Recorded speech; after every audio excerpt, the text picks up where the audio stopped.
I am Ferdinand Marcos, and I am the President of the Republic of the Philippines.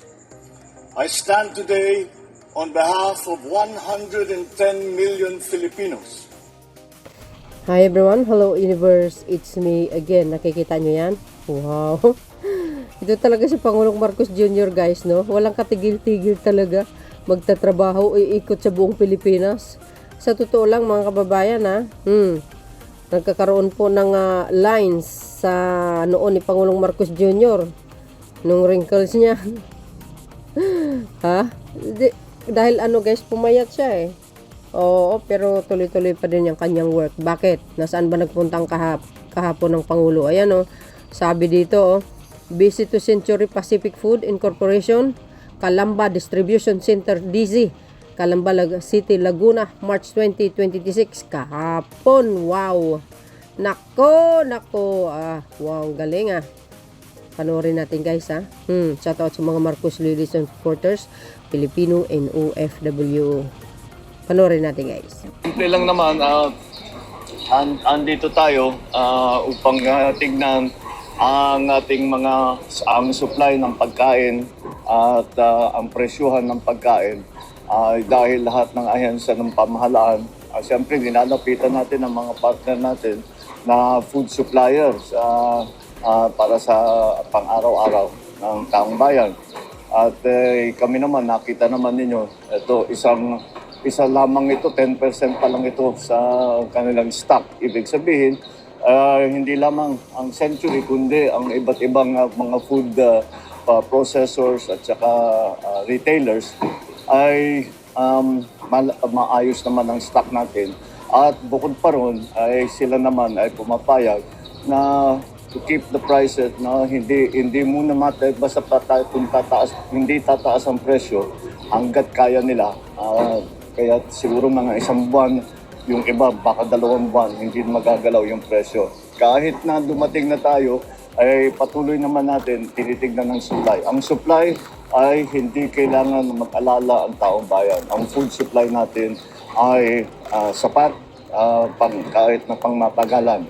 Ang presyo natin ay kagaya, kaya magpapasalamat tayo sa mga private sector kagaya ng Century na sila ay pumayag na wag itaas muna. Wag itaas ang presyo ng bilihin. Kaya patuloy natin minomonitor ito para naman ang pang-araw-araw na pangangailangan ng taong bayan ay naalagaan at naalalayan. Thank you. Oh, you see guys, tingnan nyo ang pabrika ng paggawa ng Century Tuna sa Laguna. Oh my goodness, ang dami guys.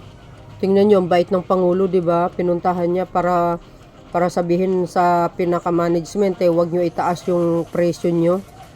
Galing talaga ng Pangulo. Sobrang guys, maalalahanin ba sa kapwa Pilipino. Ganyan ang leader. Yan ang gayahin nyo. Hindi yung puro kayo press release. Wala naman kayong ambag sa bansa na ito, di ba? At banatan nyo ang Marcos admin. Wala naman kayong ginagawa. Siya, puro trabaho. Tingnan nyo naman yan, Wow, shout out sa mga taga Laguna. Pakinggan natin ang sabi ni Sir.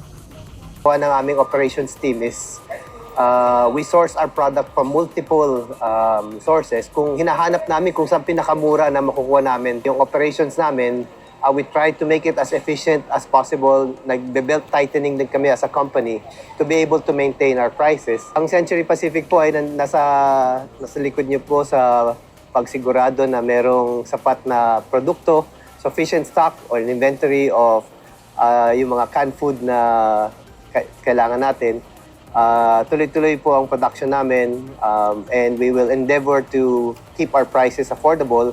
Nagtataas ang lahat ng presyo pero for as long as we can reasonably hold it, we are making sure na we are able to deliver affordable products to our countrymen. Pero ang importante talaga ngayon is really to make sure that they have enough inventory to supply yung mga needs ng ating mga kababayan.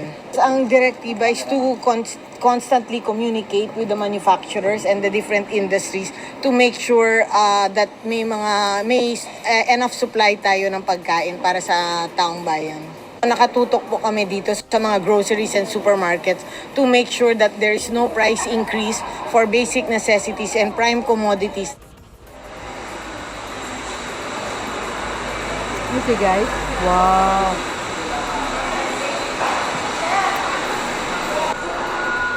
Galing. Daming stocks. Wow. Yan. Ganyan ang leader. Kinakausap yung mga partner ng pamahalaan. Katulad ng Argentina, Century. Ayan, tuloy. Dami. Diba? Wow. Galing.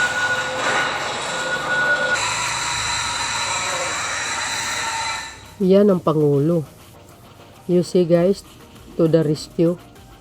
Para kausapin, no? Nakita nyo yan, yung mga brand ng produkto. Diyan ako talaga believe kay Pangulong Marcos Jr. guys. Mga malalaking kumpanya ng Century, ayan, kinausap na wag itaas yung presyo. Grabe mga kababayan na yung bigas talaga namang kahit papano tumaas din ang presyo. But wala tayong magagawa dahil nga sabi natin lahat hindi natin kagustuhan mga kababayan yung nangyari sa Middle East. Pero soon as possible, for sure matitigil na yan, babalik na naman sa dati tayo. Kaya saludo tayo kay Pangulong Marcos Jr. na talaga namang very hands-on, gumagawa ng paraan. Kahit papano kinakausap yung itong malalaking kumpanya na wag itaas ang presyo. Wow, ang galing talaga ng Pangulo. Tingnan nyo yung ibang highlights. Yan yung mga ibang highlights. I think guys, yan yung mga ibang highlights. Nasa Laguna pala yan. Yung isa sa mga factory ba yan? Ng Century at saka Argentina. Sa Laguna pala guys. Yan Wow. Galing naman. Oo nga. Yun Wow. Galing. So, yun mga kababayan, nakita naman natin yan. Kaya, ano po ang komento nyo dito? Siyempre, saludo tayo sa ating mga kababayan, sa mga malalaking kumpanya. Naway, wag naman masyadong taasan ng presyo. Para ma-afford ng ating mga kababayan na mahihirap, tulad ko. Selfie pa more. Hindi talaga nakakaligtas yung selfie na yan. Opya, agay. Ay, nako, yan pala yan, Wow, nako, ang dami palang mga produkto, mga beswa. So, yun guys, ang aking pinaka-latest updates. All the way from Laguna. Naks naman. Sa pabrika ng Century Tuna. Pag kumakain ka, ikaw ay giginhawa. Dahil ito ay malasa. Naks naman. Follow me and likes guys. Hit the button bell para lagi kayo update sa aking mga upload video. Bye and babus. God bless Philippines. There's more mga beswa. Bye everyone.